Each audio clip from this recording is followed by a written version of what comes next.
Ezequias descansou com seus antepassados e foi sepultado na colina onde estão os túmulos dos descendentes de Davi. Todo o Judá e o povo de Jerusalém prestaram-lhe honras por ocasião da sua morte. Seu filho Manassés foi o seu sucessor. Vimos no nosso vídeo anterior um estudo sobre as origens do Halloween e os motivos pelos quais ele se popularizou. Falamos sobre como Salem foi ponto crucial para a dispersão dos rituais do Halloween nos Estados Unidos, então chamado pelos peregrinos puritanos de Nova Inglaterra.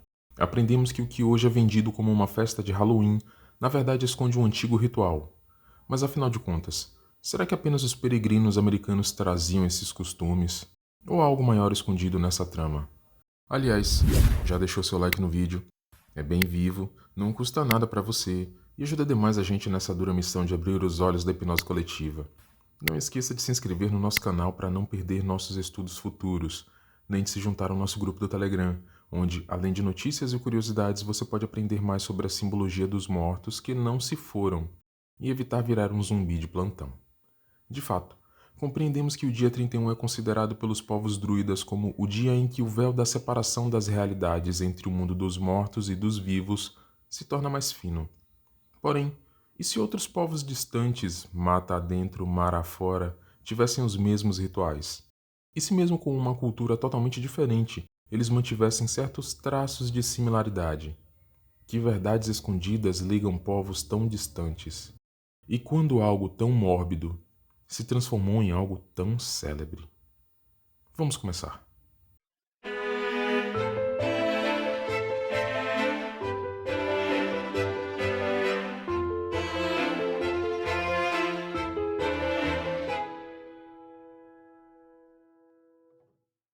Uma das características mais interessantes sobre os seres humanos é a sua empatia por aqueles que morreram.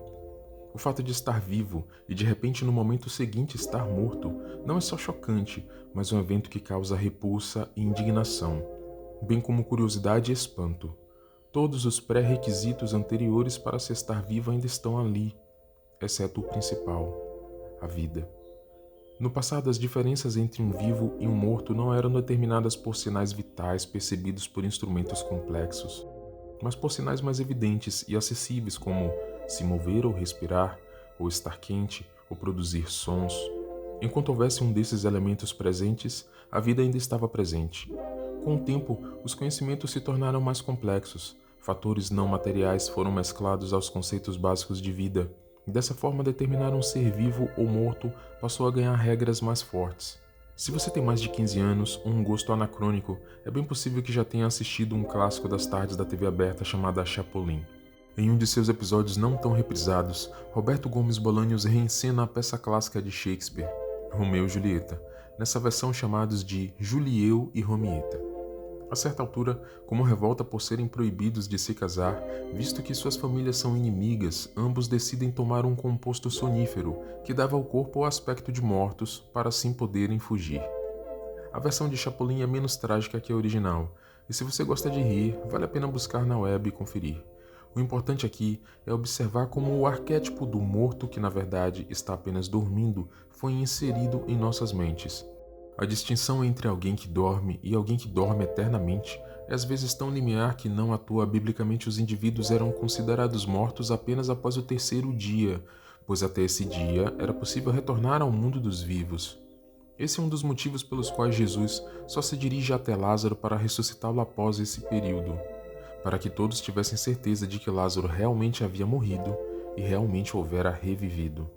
O arquétipo do sono mortal é também encontrado na história de Branca de Neve, que após ingerir uma maçã envenenada, sucumbiu a um sono quase morte, que só poderia ser rompido pelo beijo do príncipe encantado. O fato é que essa preocupação com a possibilidade de um morto não estar mesmo morto é uma das razões pelas quais os velórios funcionavam como uma distinção entre homens e animais. Enterrar seus mortos após esse período também se tornou uma diferença entre homens e feras. É um sinal de honra e superioridade moral, fundamental a todas as religiões. No caminho oposto, o desprezo com os mortos sempre foi considerado um sinônimo de uma cultura fraca, subdesenvolvida e até amaldiçoada. Deixar os corpos expostos sempre foi um sinal de humilhação, não só nas religiões abraâmicas, mas nas de origem pagã, indígenas, budistas, shintoístas, etc. O processo de transformação que o corpo sofre no pós-morte é um elemento simbólico gigantesco e onde há símbolo, há poder. Se no dia 31 de outubro formou-se o ritual que une os mundos material e espiritual, segundo a visão das ordens pagãs majoritariamente, nos dias subsequentes formou-se uma estranha tríade. São os 3 dias que marcam os atos dos mortos.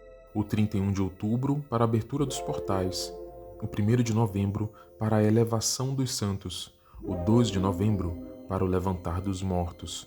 Sendo o Halloween a véspera do dia de Todos os Santos, ou conforme vimos no vídeo anterior, a véspera da onda de purificação, é natural que os dias subsequentes contivessem em si toda uma carga espiritual muito delicada e pesada, seja como forma de disfarce velado de rituais antigos, seja como uma busca de enfrentamento desses rituais.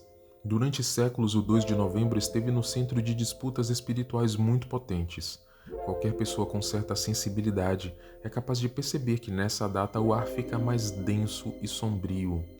A Igreja Católica estipulou esse dia como um dia de oração pelos defuntos, período no qual deveriam praticar caridade e autossacrifício, como jejuns e abstenções. Atenção agora! Não fica claro exatamente o real motivo da escolha desse dia, mas é bastante coincidência que, originalmente, o mês de novembro não fosse o mês 11, mas sim o mês 9, daí o seu nome, novembro. Se considerarmos então que em algarismos romanos o número 2 equivale a 2 is, ou seja, 2 uns, o 2 de novembro na verdade seria o 911, tema bastante complexo e amplo. Teria a Igreja Católica, ciente dos mistérios dessa data, adotado esse dia como o Dia dos Defuntos para esconder algo ou para enfrentar algo? É difícil dizer. O que se sabe é que o suposto responsável pela data teria sido Odilo de Cluny, um abade de origem nobre que ingressou em sua ordem aos 29 anos de idade e que tinha uma habilidade incomum para mediar conflitos. Segundo os registros, durante uma confissão de um homem quase morto por uma tempestade, que perguntou ao abade se não havia um dia especial para orar pelos mortos, visto que o mesmo teria tido uma visão fantasmagórica deles durante o sofrimento, Odilo teria estabelecido o dia 2 de novembro em suas abadias, o que mais tarde seria adotado em todo o Ocidente. Estranhamente, a doação de pães aos pobres nesse dia seria uma das exigências de Odilo, aos que queriam aliviar as almas de seus mortos junto à igreja. Ironicamente, 744 anos depois, em 1793, os restos mortais e relíquias de Odilo, que criou a data para zelar pelos mortos, acabaram sendo queimados por revolucionários franceses no altar da pátria. Aliás, ao longo de mais de um milênio, a cremação dos corpos era terminantemente proibida pela igreja, visto que este era um costume pagão e havia um entendimento de que, se Jesus ressuscitou com seu corpo ainda ferido, ao qual até mesmo pediu que Tomé, o incrédulo, tocasse, seria prudente crer que os seus servos também partilhariam dessa condição, um corpo restabelecido através do corpo original. Queimar os restos mortais iria na contramão dos costumes de zelo pelo corpo que seria reedificado quando no momento da ressurreição dos mortos. No livro de Judas está escrito: embora vocês já tenham conhecimento de tudo isso, quero lembrá-los de que o Senhor libertou um povo do Egito, mas posteriormente destruiu os que não creram. E quanto aos anjos, que não conservaram suas posições de autoridade, mas abandonaram sua própria morada, ele os tem guardado em trevas, presos com correntes eternas para o juízo do grande dia. De modo semelhante a esses, Sodoma e Gomorra e as cidades em redor se entregaram à imoralidade e a relações sexuais antinaturais. Estando sob o castigo do fogo eterno, elas servem de exemplo. Da mesma forma, esses sonhadores contaminam o próprio corpo, rejeitam as autoridades e difamam os seres celestiais. Contudo, nem mesmo o arcanjo Miguel, quando estava disputando com o diabo acerca do corpo de Moisés, ousou fazer acusação injuriosa contra ele, mas disse: "O Senhor o repreenda." Nesse curioso texto, vemos que Judas estava preocupado com as novas doutrinas surgindo dentro da igreja. Então, estabelecendo um paralelo dela com a do povo que foi tirado do Egito, mas que nem por isso deixou de ser punido por não crer nas bênçãos que recebeu. Judas também estabelece uma dinâmica de poderes e autoridades celestes, e como tanto no mundo espiritual quanto no físico, aqueles que se desviam de seus postos sofrem repreensão e punição. Aponta que mesmo no mundo espiritual existem conflitos de forças conscientes. No versículo 9, Judas fecha o paralelo do êxodo egípcio na figura da morte de Moisés, como que fechando um arco com a morte do mesmo. Mas o que causa maior curiosidade é o breve relato da disputa entre Miguel e o diabo pelos restos mortais de Moisés. É evidente que o corpo de Moisés estava no mundo dos vivos. A brevidade e naturalidade com que Judas cita isso deixa claro que nenhum dos ouvintes iria se assustar com esse relato, que, ao que tudo indica, era de conhecimento público dos judeus. O diabo desejava tomar para si o corpo de Moisés, e Miguel, usando de sabedoria, pediu que o Senhor repreendesse o diabo para impedi-lo de tomar aquele corpo. Ora, esse texto deixa claro que os restos mortais do homem, apesar de não possuírem mais o espírito, que retorna a Deus, nem a alma vivente, que o anime, possuem grande importância para o mundo espiritual e as entidades que o formam. De fato, os relatos dos cuidados com os finados, já nas igrejas primitivas, antes que Roma adotasse o cristianismo, eram decorrentes do fato de que os primeiros cristãos esperavam o retorno de Cristo a qualquer momento. Era importante resguardar os corpos para o dia da ressurreição. Este zelo irritava demais os romanos, que, segundo alguns historiadores, diziam que os cristãos são um grupo repugnante, guardam seus mortos como guardam os vivos, visitam seus túmulos e até os beijam. No fundo, os romanos temiam que realmente os mortos cristãos voltassem, e esses relatos se espalhassem como se espalhou o evento da ressurreição de Cristo. Para os romanos e povos pagãos de então, a cremação era a forma sagrada a ser adotada com seus defuntos, restando o enterro aos criminosos ou amaldiçoados. Mas se o zelo pelos mortos e seus ossos era algo praticado pelos cristãos primitivos, como que aguardando o dia da ressurreição, zelo maior tinham, e ainda têm, os povos mexicanos em suas celebrações do Dia de los Muertos, o Dia dos Mortos. Equivalente ao Dia de Finados no Brasil, uma das comemorações mais célebres e tradicionais do México, o Dia dos Mortos carrega em si a mais forte e estranha dicotomia da condição humana. Em peregrinações que mais lembram os carnavais brasileiros, pessoas de todos os lugares visitam as igrejas e cemitérios. Padarias produzem pães especiais, o pan de muerto, algo que, se você acompanha nosso canal, já deve estar ciente, e caveiras de açúcar que podem até mesmo carregar a inscrição do nome da pessoa a quem será apresentada. As famílias fazem piquenique perto dos túmulos e decoram as lápides com flores. Nas ruas, procissões de foliões fantasiados de caveiras exaltam a Santa Muerte, uma santa popular mexicana que personifica a morte na forma de um esqueleto feminino. Velas votivas, medalhões de ouro ou estátuas são expostas. Mas diferente dos outros santos devocionais do México, a Santa Muerte, também conhecida como a Senhora Ossuda, não é uma mulher real que tenha sido alçada a posto de santidade, mas a personificação da própria morte. La Ossuda Cabrona, como chamam os mais íntimos, ganhou seus adeptos porque nela não há uma busca pela nobreza e privação dos prazeres, mas a entrega aos instintos mais básicos do corpo, enquanto ainda resta vida. É curioso, porém, que a Santa Muerte não tivesse necessariamente um dia para sua celebração, e que, assim como no Halloween americano, o feriado religioso do Dia dos Fiéis Defuntos fosse gradativamente sendo tomado pelos rituais de culto aos mortos. De fato, no México, muito antes da conquista espanhola, os astecas já dedicavam a maior parte do mês de agosto à sua deusa da morte, Mictecatzihuatl, um culto indígena que foi suprimido pela igreja e retirado de agosto, sendo transferido gradualmente para o 2 de novembro, de Odilo de Cluny. Se sua memória está fresca, vai se lembrar que falamos no vídeo das sereias sobre a oposição entre os povos de origem solar e os de origem nos povos das águas. Tome nota agora. Não é apenas a simbologia das sereias que se altera em virtude dessa origem, mas também o rito da celebração dos mortos.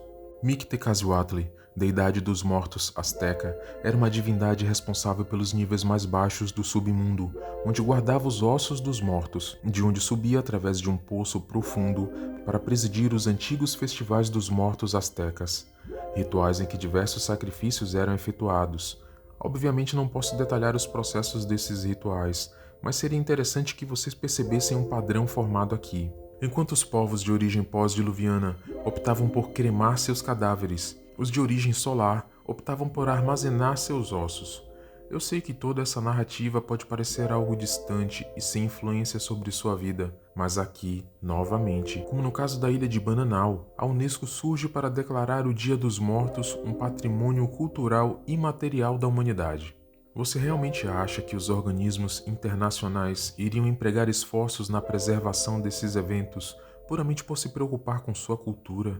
Talvez o real motivo esteja no fato de que, apesar da cultura mexicana não ser a única a celebrar a morte, com certeza é a única que o faz em ritmo de festa, alegria e regozijo, como que conduzindo gradualmente as pessoas a abraçar o retorno daqueles que habitaram as profundezas do abismo, acostumar as pessoas a um mundo de mortos-vivos.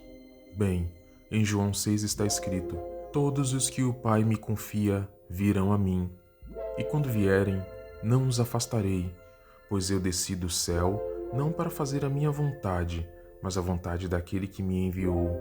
E esta é a vontade daquele que me enviou, que eu não perca nenhum daqueles que ele me deu, mas os ressuscite no último dia, pois esta é a vontade do meu Pai, que toda pessoa que vê o Filho e nele crê tenha a vida eterna, e eu o ressuscitarei no último dia. No último dia, nem antes, nem depois, mas no derradeiro e último dia.